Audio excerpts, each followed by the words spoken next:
everyone. You're watching Eagle News America. I'm Thomas I. Likeness, broadcasting from our studio in Edmonton, Canada. It's Monday, June the 7th, 2021, on this side of the world. And a good Tuesday morning, magandang umaga to our viewers in the Philippines. In the news tonight, we have updates from several of our correspondents from across North and Central America.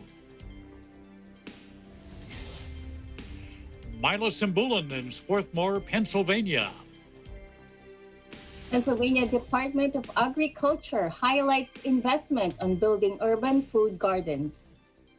Mayan Manzano Gerzon in Sicklerville, New Jersey will update us on New Jersey's in-school mask mandate and also notes that the state lifts its public health emergency. We'll also hear from Eli Austria in Pasadena, California. Los Angeles fiscal year 2021 to 2022 budget to assist residents impacted by the pandemic, battle homelessness, and address racial issues. Ivan Sanchez III in Lancaster, California.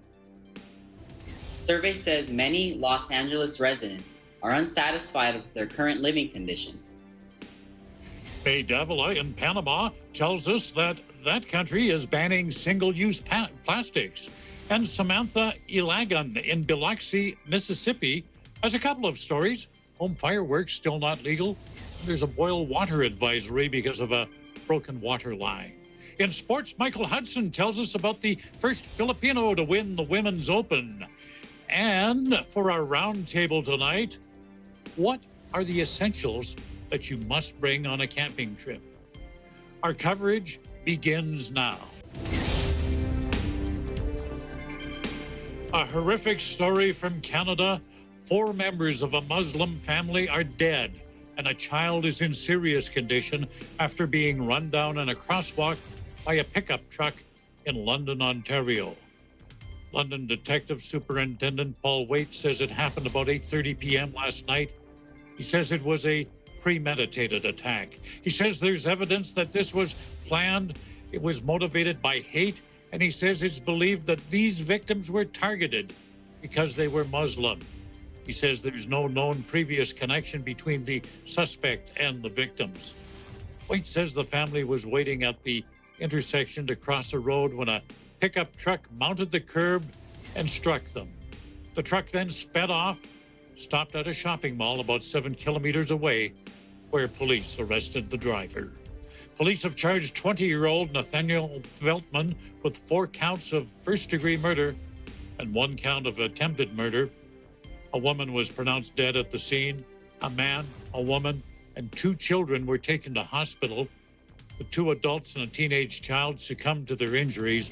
The other child remains in hospital in serious but non-life-threatening condition. Well, here's what's happening with COVID-19. You've heard that the key to ending the pandemic is to vaccinate as many people as possible and do it globally. The International Monetary Fund and the World Bank are proposing a $50 billion, that's billion with a B, a $50 billion fund to help poorer countries obtain vaccines. This Friday, the proposal will be presented to the finance ministers from the G7. These are the wealthiest countries in the world.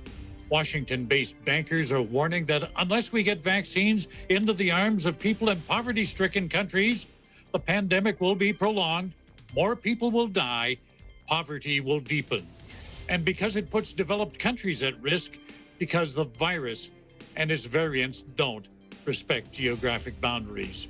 You know, it's going to take years for the economies of some of these countries to recover to pre-pandemic levels. The World Bank is singling out middle-income countries for not doing their part to help out. Meanwhile, the head of the World Health Organization says more has to be done other than just asking wealthy countries to pull out their wallets. Tedros Adhanom Ghebreyesus says vaccine manufacturers have to step up and earmark product for poorer countries. I also call on all manufacturers to give COVAX first right of refusal on new volumes of vaccines or to commit 50% of their volumes to COVAX this year. COVAX is the best way to distribute vaccines quickly and equitably. Sharing vaccines now is essential for ending the acute phase of the pandemic. Meanwhile, Moderna is seeking conditional approval to use its vaccines on teens in the European Union and Canada. The American biotech firm wants the approval in time for summer immunization campaigns. In the U.S., the vaccine is already being used on adolescents 12 years of age and older. Although teens are less susceptible to COVID than older people, vaccinating them will drive down transmission. Let's look now at today's COVID-19 numbers. They're provided by the Coronavirus Resource Center of Johns Hopkins University in Medicine. As of 6 p.m. today, the number of cases of COVID-19 reported worldwide, now more than 173,430,000. Top three on the list of countries with recorded cases: the United States, more than 33.3 million; India, more than 28.9 million; and Brazil reporting more than 16.9 million cases. And sadly, more than 3,731,000 lives worldwide have been lost to this virus. Top three countries with the most number of COVID-19 related deaths are the United States, more than 597,000, Brazil, more than 473,000, and India, more than 349,000. The number of COVID vaccine doses that have been administered worldwide, well, it's now nearly 2,377,000,000.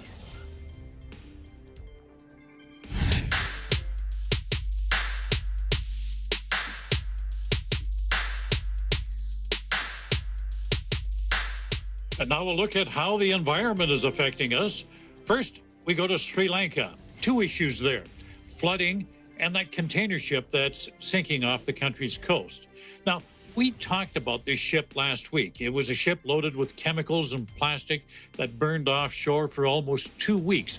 It still remains in the water, and now there's fear of an oil spill from the vessel.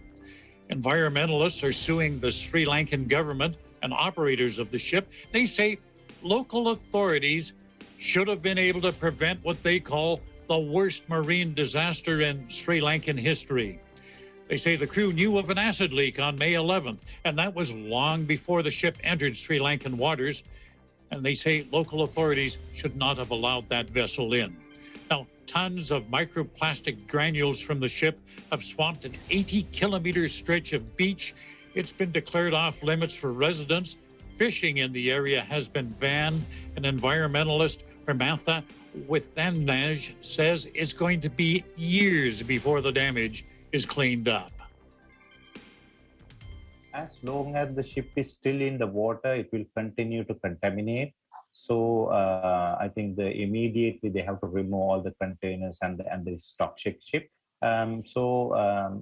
Even after they remove the fish, it will take about few years in this area, because the coral is contaminated, the small fish is contaminated, and the seagrass beds are contaminated. So definitely the impact will be there for a few years,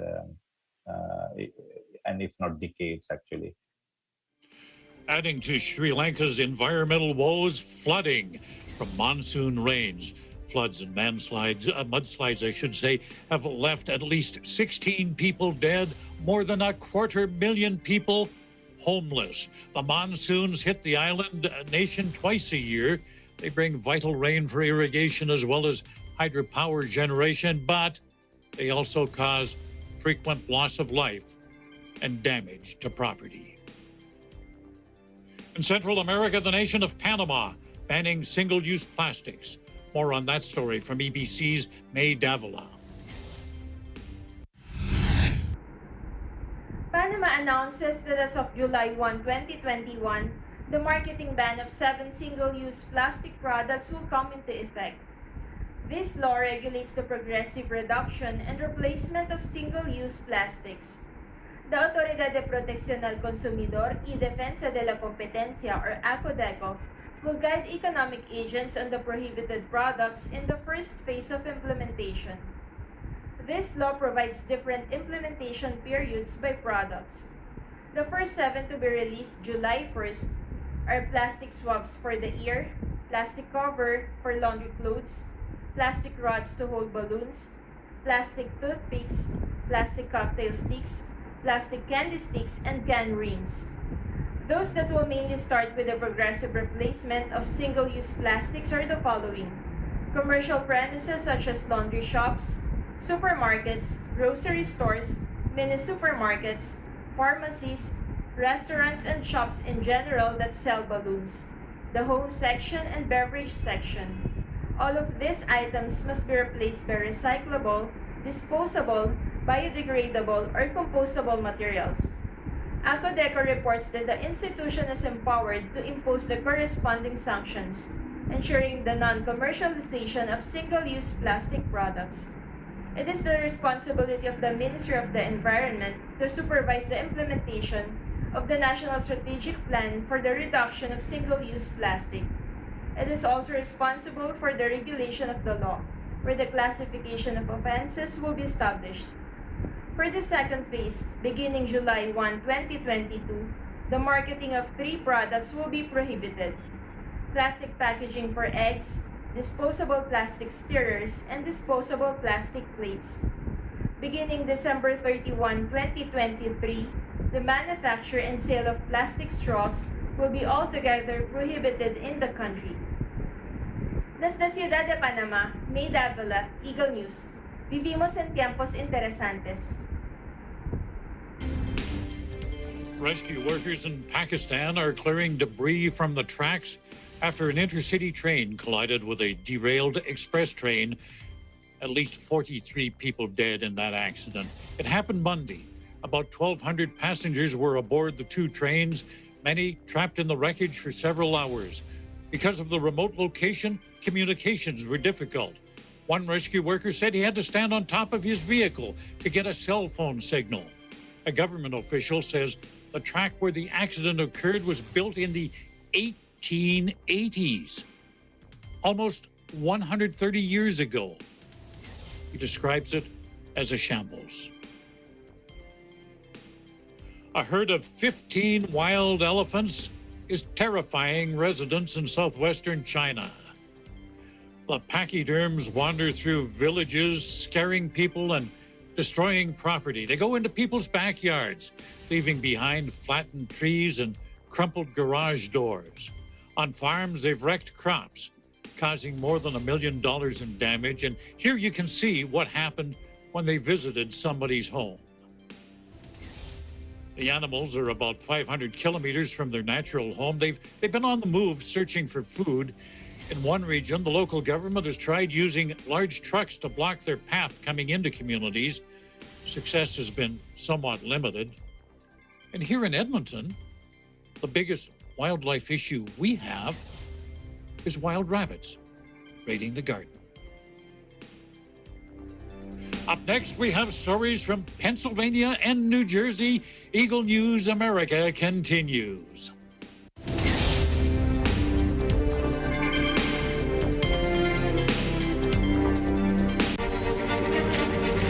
It's time to take one step further and face the impossible.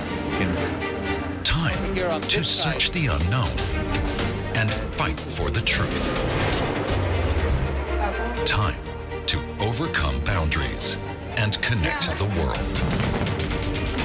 It's time for DW News. Events happen around us all the time, in our community, in our country, around the world. Events that affect people, move communities, or simply inspire us. Interesting events that people need to know. In these interesting times, we continue to be a competent partner in delivering news about these events. Fast, accurate, balanced. Eagle News, because we live in interesting times.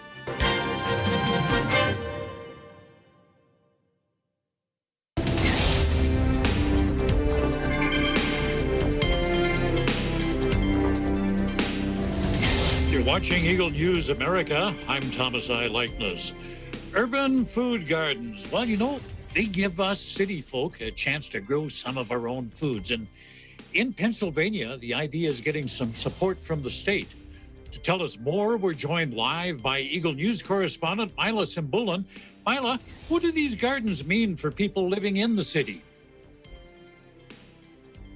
Well, Thomas, this is really great for those who are living in the city because Pennsylvania Agriculture Secretary Russell Redding, he toured the gardens throughout the city of York and discussed the ability for farms in Pennsylvania's urban spaces to stomp out food apartheid and build stronger unified communities.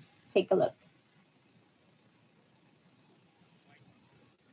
Find these communities who are doing really good things, right? They've got an economic enterprise, they've got a workforce component, they've got food insecurity, but they also recognize the power of food to change lives.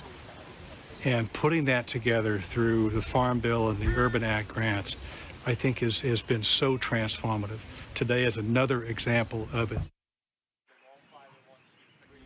Through the 2019 and 2020 Pennsylvania Farm Bill Urban Agriculture Infrastructure Grant Program, the Wolf administration has invested $1 million in building infrastructure for food sovereignty and security in urban areas of the Commonwealth. Amidst the pandemic in 2020, $10 million of Pennsylvania's CARES Act dollars were dedicated to low-income, often urban communities in a move to increase the availability, accessibility, safety, and affordability of nutritious foods and combat food apartheid through the COVID-19 Fresh Food Financing Initiative, or FFFI. York Fresh Food Farms received a 2019 Urban AG grant for $49,000, a Fresh Food Financing Initiative grant for $13,000, and a 2021 Urban AG grant for $15,000.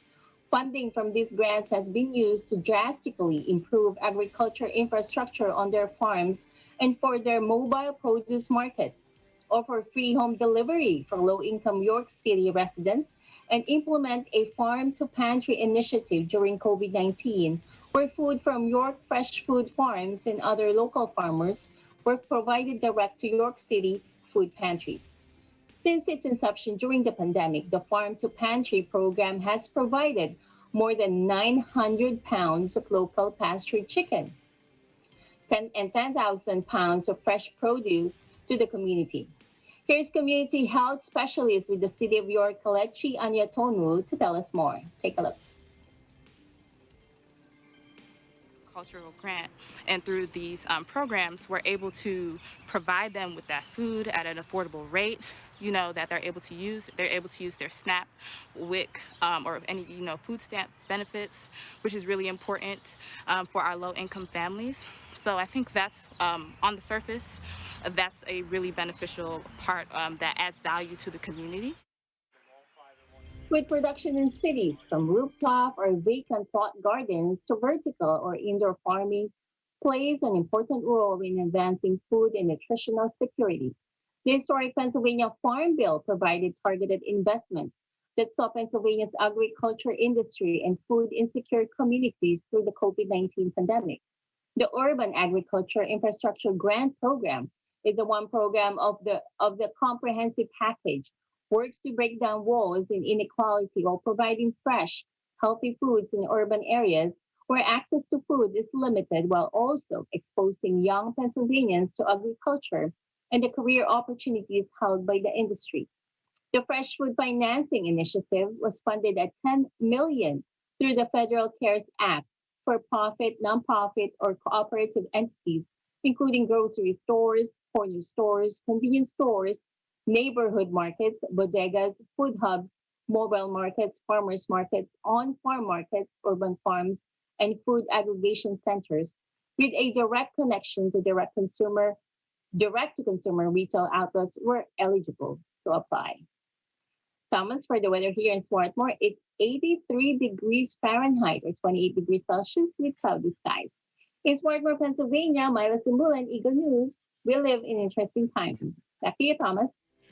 I think I'd like to move there. We're a little chilly today. We're down around the 14-degree mark Celsius, so that puts us in the low to mid 60s. So 83 sounds pretty good to me. Now, Mila, if somebody wanted to set up one of these urban gardens, what qualifications do they have to meet so that they can get some of this funding? So to be eligible, Thomas, you need to have more than 70% of sales. It's required to be from staple, perishable foods to consumers, and the retailer must also serve customers who live in a low to moderate income area. Applicants are also required to demonstrate limited food access as a result of COVID-19, or that direct-to-consumer retail expansion is necessary due to loss or disrupted markets. Eligible applicants also are required to accept SNAP and WIC or WIC, or have plans to accept them through the completion of the project. Thomas? Mila, is there any other grants or funding available for people who are interested in setting up one of these gardens? So, Thomas, yes, the U.S. Department of Agriculture has also signaled its support with up to $4 million. It's now available in grant funding for development of urban agriculture and innovative production projects. USDA is accepting grant applications. Just go to grants.gov, grants.gov, until 11:59 p.m. Eastern Time on July 30, 2021. So you have more than a month to do it. Thomas? Mila, just one last question. How do you help in making healthy and nutritious food accessible to people? So for me and my family, we have a mini garden in my backyard. So yeah, that's one thing that you can do. You can plant your own, especially even though you don't have a backyard.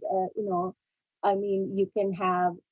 I do have a backyard, but because there's so many animals in our area who eat my garden, so I decided to place it still in a big pot.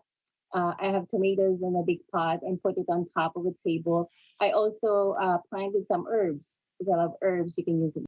So yeah, that's one thing of making nutritious food, and you can even make it organic if you wanted to. Thomas? My wife could certainly sympathize with you. She's just plagued by rabbits here. Her garden is a buffet for them. They just love it. We have rabbits, we have deer, we have groundhog. Yeah. They already ate my eggplant. So yeah. At least you don't have the elephants that they do in China. No. Thanks for joining us, Mila. We're going to go to New Jersey now, where there's been a bit more easing of public health measures there. In Sicklerville, EBC's Mayan Manzano-Gerzon is standing by. Mayan, what's happening there? I understand the anti-masking restrictions are being eased for schools. That's right, Thomas. And thank you and good evening to you. Governor Phil Murphy, in his COVID briefing earlier today, gave an update on the in-school masking rules and the lifting of the state's public health emergency. Take a look.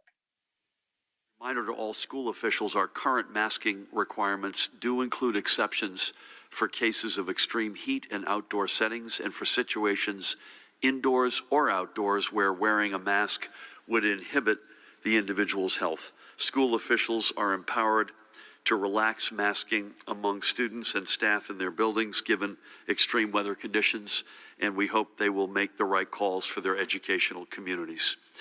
On Friday, I was proud to sign legislation and an executive order that ended our public health emergency, another step to the relative position of normalcy.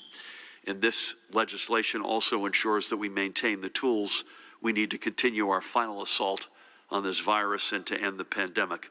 Let's not kid ourselves. The public health emergency is over. The pandemic is not. We still have an aggressive vaccination program to oversee. We still must ensure that we have the capability to combat any hotspots that may arise in areas where vaccinations lag. I am extremely grateful to Senate President Steve Sweeney and Assembly Speaker Craig Coughlin and the members of their respective caucuses for their partnership on and support for this legislation. Their votes on Thursday and my action to enact this measure on Friday were and remain critical to our efforts to deliver the final decisive blows to this virus. For New Jersey's latest COVID-19 numbers, the Department of Health has reported another 165 new positive cases today, bringing our statewide total to 889,108. Sadly, we are also reporting 6 new confirmed deaths, pushing the total to 23,607 fatalities. But on the brighter side, the latest total of fully vaccinated individuals in New Jersey is now 4,372,145. To know the latest on New Jersey's vaccination progress, visit covid19.nj.gov/vaccine. And Thomas, for a quick weather update, it's clear here in New Jersey. It is 77 degrees Fahrenheit or 25 degrees Celsius. In Sicklerville, New Jersey, May and Manzano Garzon, Eagle News, we live in interesting times. Back to you, Thomas. Sounds like a great evening on the eastern seaboard there. Mayanne, regarding that in-school masking and the requirements there, how is excessive heat defined? Well, Thomas, according to state officials, as it was also asked during the COVID briefing earlier today, they're going to leave it up to the discretion of the school or the camp based on their own particular areas and what it looks like, and just need to trust that they will do the right thing. Actually, Department of Health Commissioner Judy Persichilli said that if kids are suffering from excessive heat, she doesn't think there's a particular marker one way or another. So they will leave it up to the schools and to the camps. Thomas. Yeah, that could get a little confusing, I would think, with each one having a different understanding of it. Is there going to be any kind of a guideline? Yes, Thomas. Governor Murphy mentioned earlier that they will release on Wednesday a new guideline for summer camps. So we are hoping that this excessive heat topic will be a part of that guideline. Thomas. Mayanne, thanks for joining us, and do stick around. We'll see you at the round table a little bit later in the program. Still to come, we've got stories from California and Mississippi. This is Eagle News America.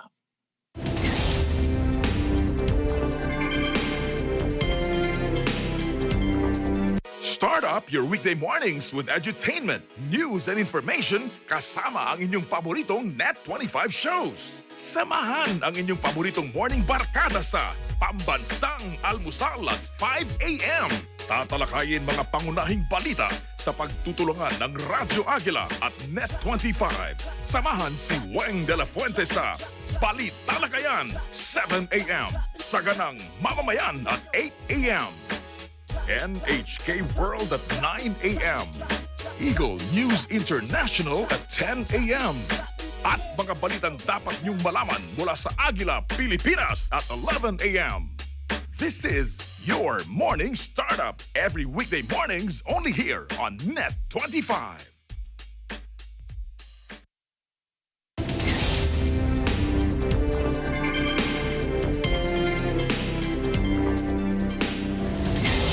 You're watching Eagle News America. I'm Thomas I. Likeness.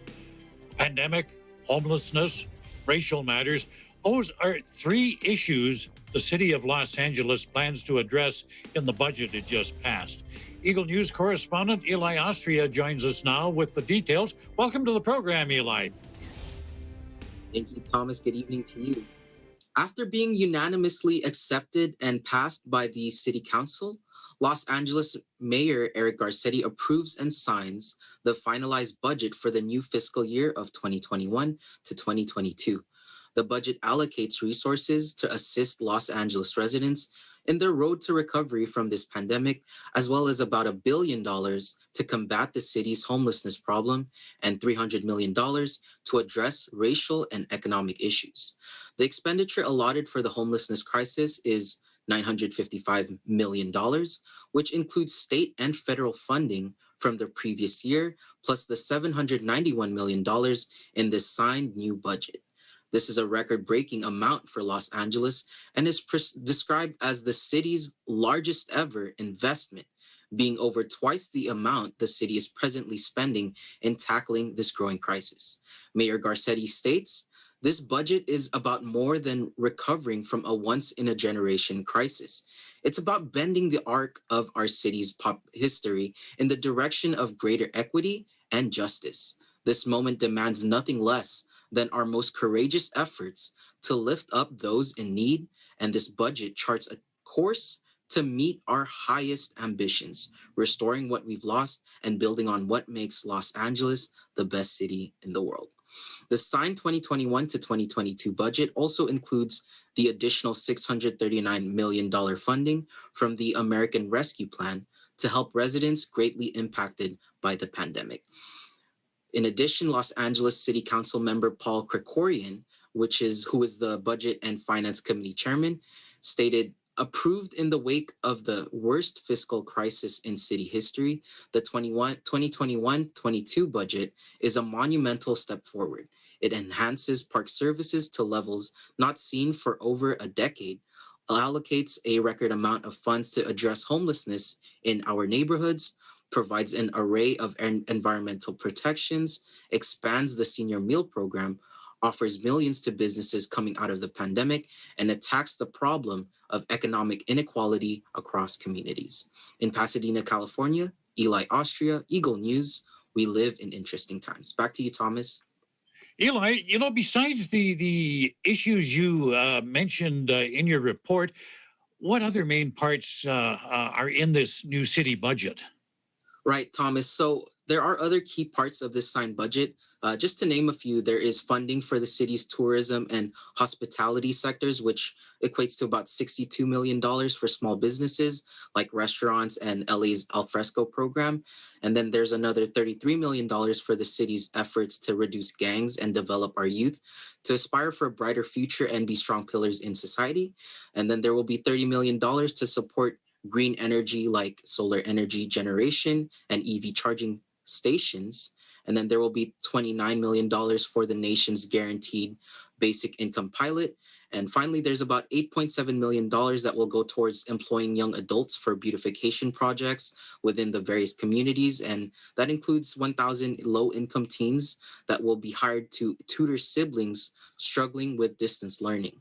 The list goes on and the budget is very detailed, but overall, all these approved expenditures will immensely benefit the residents of Los Angeles and maintain the image of opportunity, diversity, and artistic innovation that the city continues to portray to the rest of the world. Thomas? Eli, besides the issues that you reported on in your report here, what are some of the other things that are in this new city budget? Right. So, Thomas, the other key parts of this signed budget, just to name a few, are funding for the city's tourism and hospitality sectors, which equates to about $62 million for small businesses like restaurants and LA's Alfresco program. And then there's about $33 million, which will go towards the city's efforts to reduce gangs and develop our youth to aspire for a brighter future and be strong pillars in society. And then there will be another $30 million to support green energy like solar energy generation and EV charging stations. And then $29 million that will go towards the nation's guaranteed basic income pilot. And finally, there's a big chunk of about $8.7 million that will go towards employing young adults for beautification projects within the communities. And then that includes also about 1,000 low-income teens that will tutor siblings, especially as they struggle for distance learning. The list goes on and the budget is pretty detailed, but overall, these approved expenditures will immensely benefit the residents of Los Angeles and maintain the image of opportunity, diversity, and artistic innovations that the city continues to portray to the rest of the world. Thomas? Eli, it sounds like a really ambitious agenda. Now, we've got a report coming up, and maybe some of what you talked about in this budget will help reverse the findings in this report. It seems that Los Angeles is just not the paradise many people believe it to be. EBC's Ivan Sanchez III joins us now, and he's going to tell us about a new study that reveals there's just a lot of unhappy campers in the City of Angels. Ivan, I would have thought LA would have been the place to be. But that just isn't so in the minds of some, is it? Thank you, Thomas. That's true. Like what has been said, it's no secret that Los Angeles is known for its vibrant culture, sunny weather and beaches, and the thousands of options available for leisure and entertainment. However, a recent study on the city's residents suggests that they are unsatisfied with their living conditions here and are ready to move out. According to the results of USC's LA Barometer survey, the average life satisfaction of the city's residents currently measures at 4.3 on a 1 to 7 point scale, which is much lower than America's national average, which is at 4.7. This serves as no surprise, as over half of the residents sampled in the survey had expressed their dissatisfaction with their current financial situation. At least half of these residents also experienced major life stressors within the last year and are also struggling to keep up with LA's climbing mortgage and rent prices. In this city, housing prices are 75% higher than the average cost of a home in the entire country, which exhibits a reason why Angelenos are frustrated with their current jobs, which affect their family life and free time. With these statistics in mind, where exactly are Angelenos planning on moving then? This survey revealed that from the sample, approximately 14% of Angelenos are currently making plans to move out of their homes in the inner city and move to the county's suburbs, such with the promise of a cheaper, safer, and less crowded environment. Another 10% have expressed their desire to move out of the entire county by the end of this year, as a result of their discontent with the conditions of their current neighborhoods, work situation, and most significantly, housing prices. This raises a red flag about the current plights the city is facing. This is why many current residents have called for the need for the city's policymakers to find ways to create better, future plans for fighting congestion, crime, and housing prices for inner urban areas. Many Angelenos who plan on leaving their residences soon have acknowledged that they do greatly appreciate the cultural diversity, weather, food, and other aspects of the city that Los Angeles takes great pride in. However, issues such as high levels of traffic, homelessness, and most significantly, the housing crisis the city currently faces ultimately makes, in their minds, leaving the city the better option for the future of themselves and their families. In Lancaster, California, Ivan Sanchez III, Eagle News. We live in interesting times. Back to you, Thomas. Ivan, you use the term Angelenos in your report. It's a very, very broad term. As you mentioned, the city of Los Angeles boasts several communities, lots of cultural diversity. With that in mind, are there specific places in Los Angeles that you've noticed the rate of people moving out is increasing? Yes, Thomas. For my research, I found that areas closer to downtown Los Angeles, such as Koreatown, the Mid-City, the West Side, are starting to see a high number of their lower class population starting to leave. One factor that may be contributing to this is the high amount of trendier businesses opening and surrounding the area, like restaurants, art districts, and more. This naturally causes the rent prices to rise so the neighborhood can appeal to consumers of the area, making it difficult for many residents to make ends meet. Thomas. Yeah, it's called gentrification, and it drives people out, as happened in other cities. Now, as you also mentioned earlier, several Angelenos are planning to move to the suburbs right outside of Los Angeles County. How is that going to affect the housing market in those communities? Well, Thomas, the trend of higher housing prices can already be seen across the entire state, as the housing demand after the pandemic especially is very high. Right now, the counties of Riverside and San Bernardino are experiencing a surge in housing prices, with other areas such as Ventura or Orange County not falling far behind. This suggests that if Angelenos are really serious about making a plan to move, they should keep in mind how difficult it will be to find a perfect price in a desirable area. Thomas?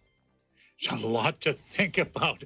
I mean, it's expensive where you are, but it sounds like it's going to be expensive where you move. One last question, Ivan.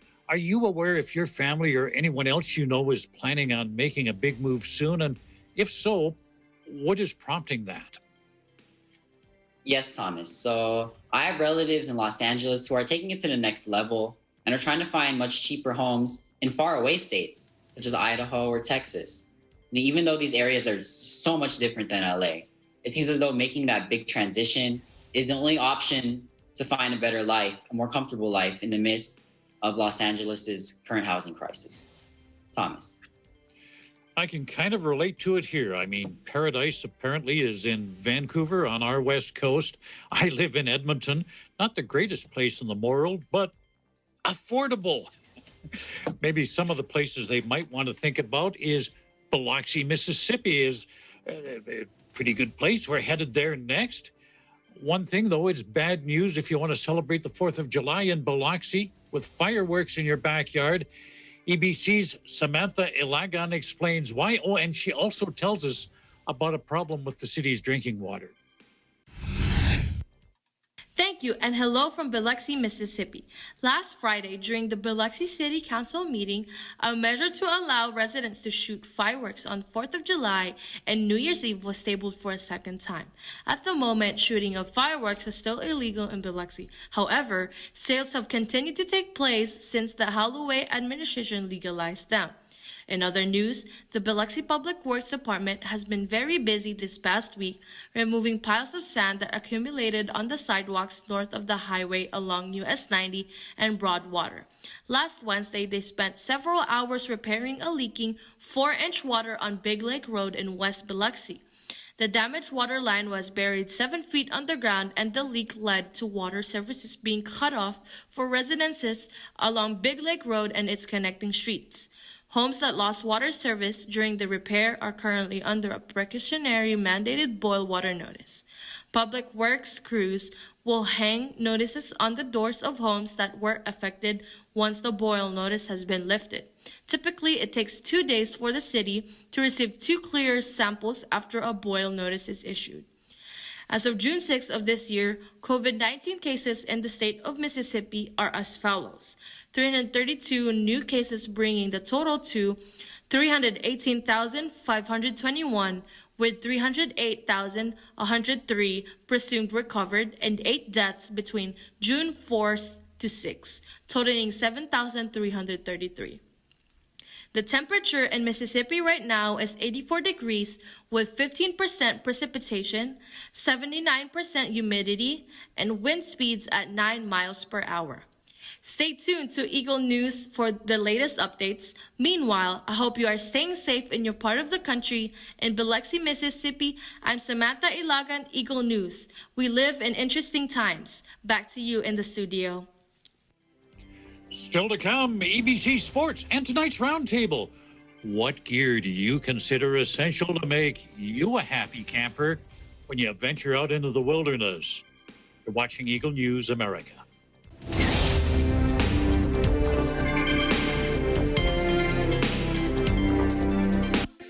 Factual. We have to defeat the virus everywhere. Timely information. Balanced. Not only in the country, but also abroad. I'm certain of one thing. Interviews that people need to know. Watch Aguila Pilipinas. A 1-hour newscast of reports coming from regional hubs in Luzon, Visayas, and Mindanao. Know the important updates in Asia in ASEAN in Focus.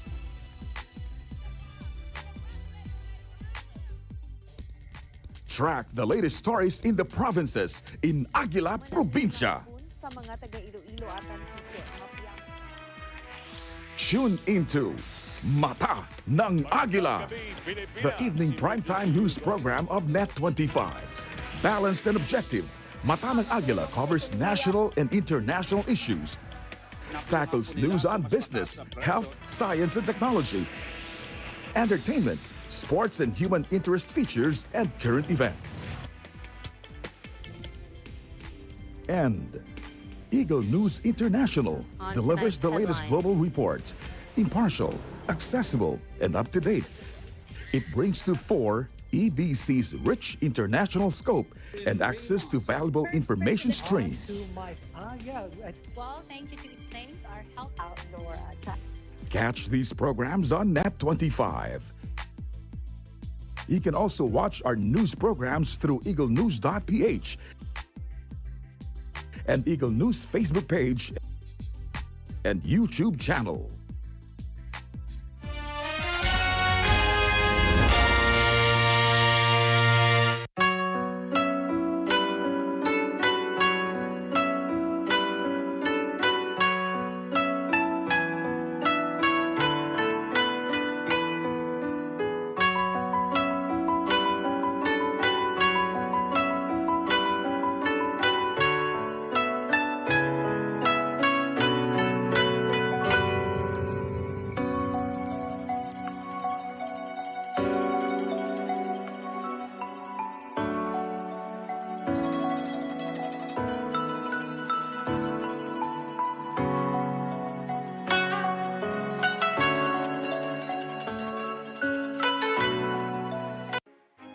Sila ang mga kinikilalang bayaning may mahalagang papel para makamit ang kalayaan at pagbabago sa Pilipinas.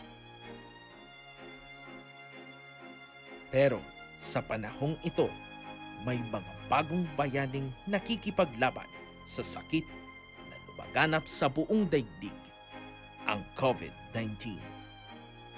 Ang ating mga frontliner, gaya ng healthcare workers, mga doktor, nurses, medical technologists, at iba pang health professionals, mga pulis, sundalo, security guards, mga tauhan na nangangalaga sa seguridad at mahahalagang pangangailangan ng bawat komunidad. Ang mga bagong bayani, ating pasalamatan, kilalanin ang kanilang sakripisyo at serbisyo para sa lahat.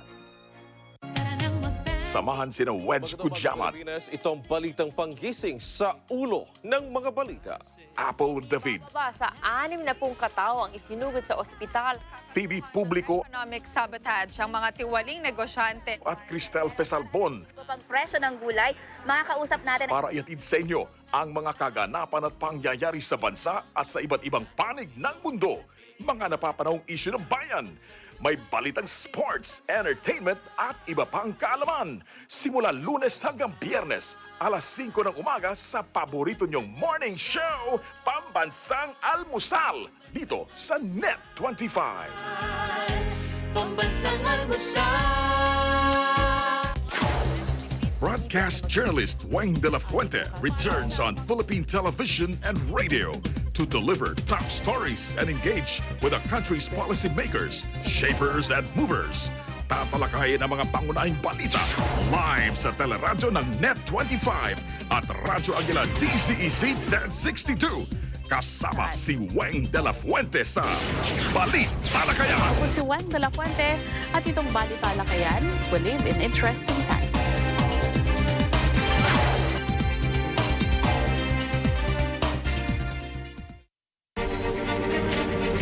It's time to take one step further and face the impossible. Time to search the unknown and fight for the truth. Time to overcome boundaries and connect the world. It's time for DW News.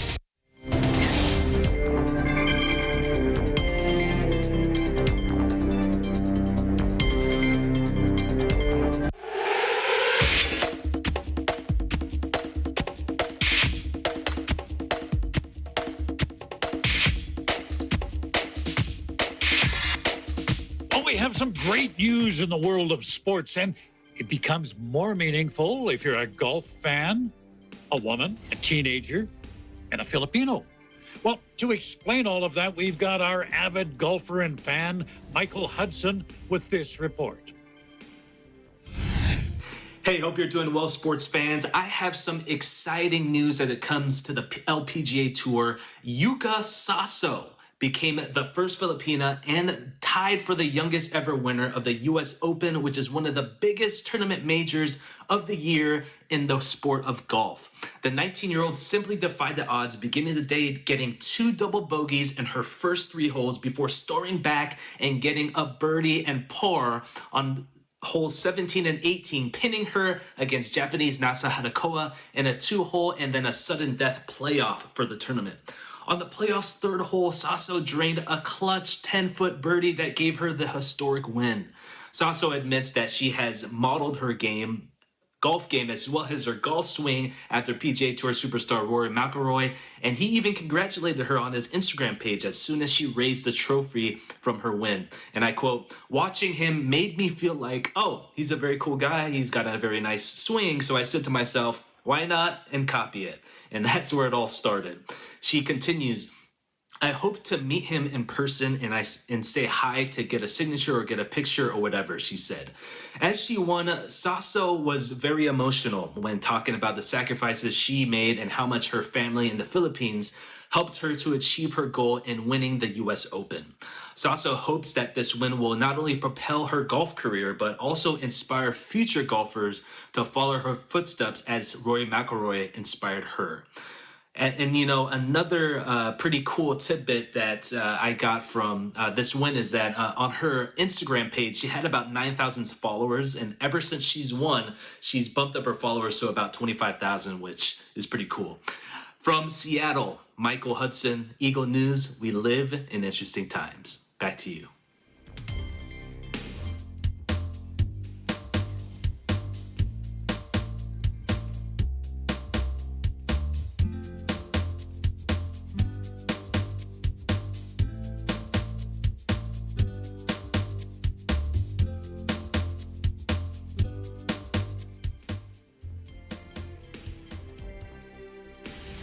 Well, June is National Camping Month, and before you venture out, you want to be prepared, particularly if you decide to make your way off the beaten path. So we're going to have a quick look at this report here on some of the must-haves you should prepare for your camping trip. Camping is not for everyone, but for those willing to leave the comforts of home and head to the woods, it can be a very invigorating experience. Creeks and rivers, lush greenery, unpaved trails. These are what nature provides. Tents, sleeping bags, and a healthy appetite for adventure. These are what the camper should bring. In Washington, Eliza Gonzalez Manglik Mott, Eagle News. We live in interesting times.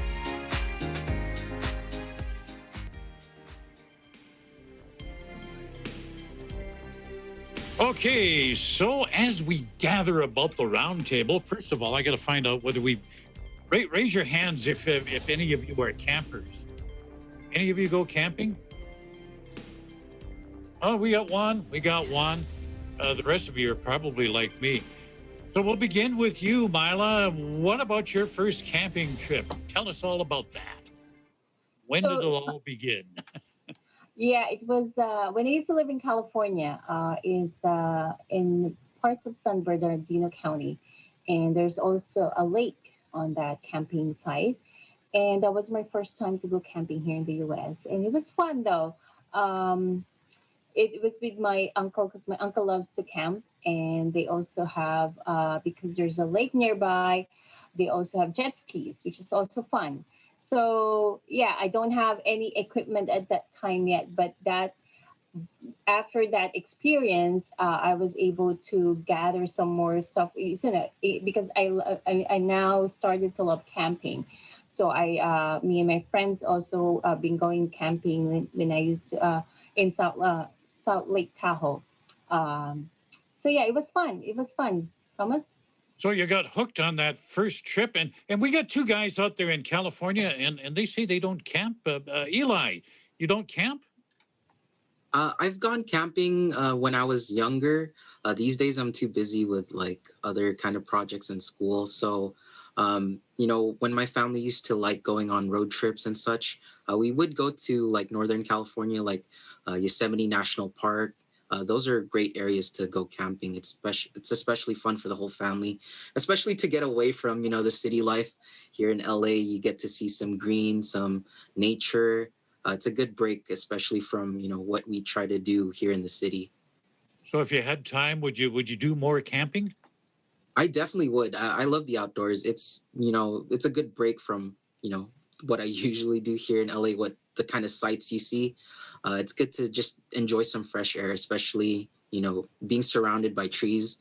I really like also like seeing, like big lakes or like bodies of water, even out, NorCal, those areas, they have like some really great sights to see. Ivan, what say you? Are you a camper? Well, don't get me wrong, Thomas, I'm definitely an outdoors person. I love hiking around the trails in California. I love the snow. Normally over the winter, I try to make an effort to go to Shaver Lake, which is a really nice secluded mountain in the Fresno Valley. But no, I am actually not really a camper person. I prefer, if we're gonna go out, if we're gonna explore, that we'll have a hotel to rely on after. Hey, now you're talking my language. Now you're talking my language. The most essential thing when I go camping is the confirmation number for my hotel room. That's the most essential thing. But yeah, hiking and stuff like that, I like to roam around, but I like to sleep on a real bed at night, not on the ground. What about critters? The three of you have been camping. What about critters? And I'm talking about bears or any other kind of wildlife. Do you run into them? Actually, Thomas, when we've been going camping on South Lake Tahoe, there's a lot. We know there's a lot of bears that for every campsite there is a special food storage area, so that the bears will not try to grab it from your tent. You're supposed to. It's made of steel and you can lock it.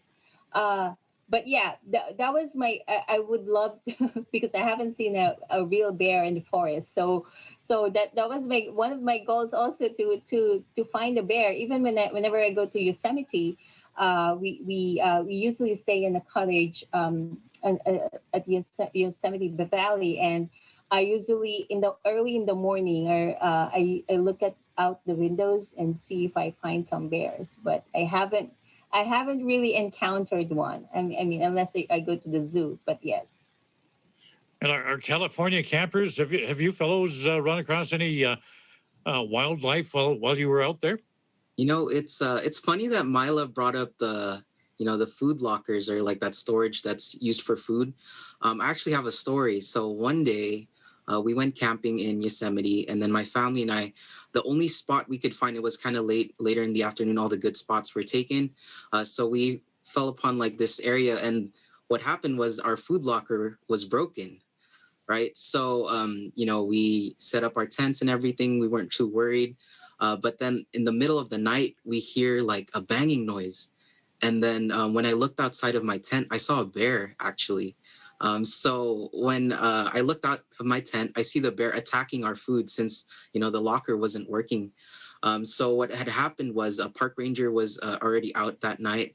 And then he advised us, oh, you can't leave your food in a car or in the locker if it's if it's not working.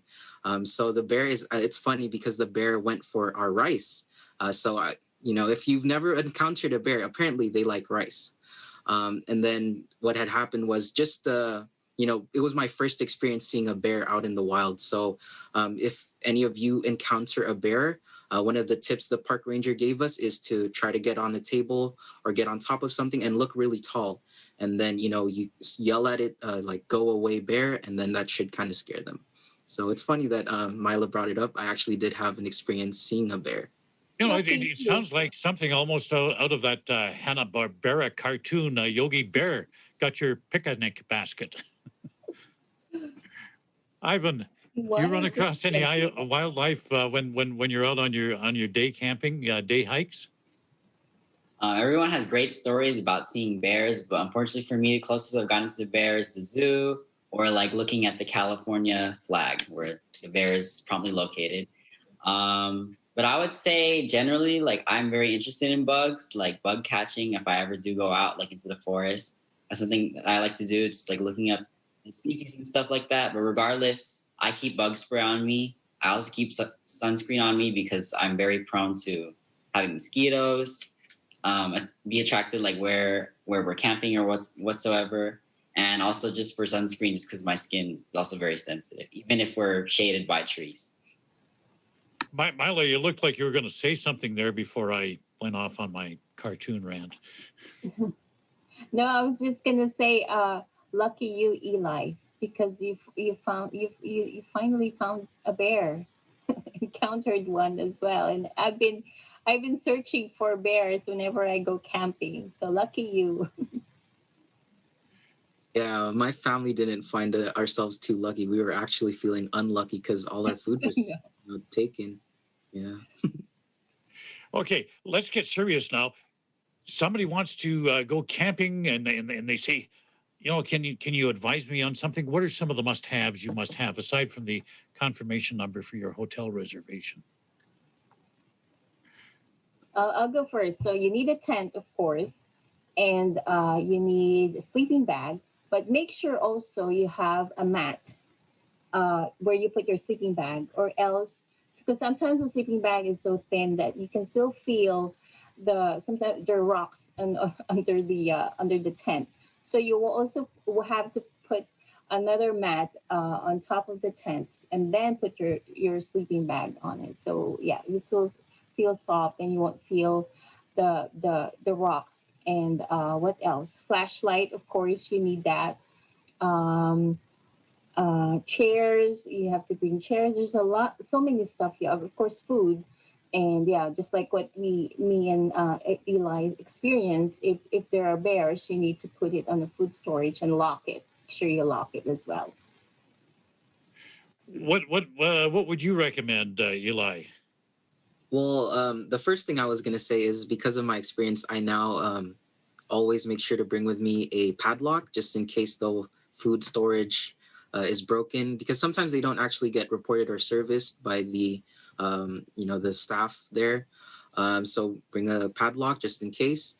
And then I'd say also have emergency snacks, emergency food, just in case, for whatever reason, maybe you're outdoors, but you somehow get stranded, or if you're too far away from any sources or like a store that has food. And then also there are these things called life straws. Just in an emergency, in case you run out of water, you can use a life straw that kind of filtrates the water as you drink it from a natural source, so like say a lake. Because I have had a friend who had a bad experience where he was on a hike from his camping ground, and then he got lost, and he was already out for about 7 hours, and they ran out of water. So he had to actually just drink the lake water just out of desperation. But so in cases like that, it would be good to have a life straw just in case. Can you add anything to that, Ivan?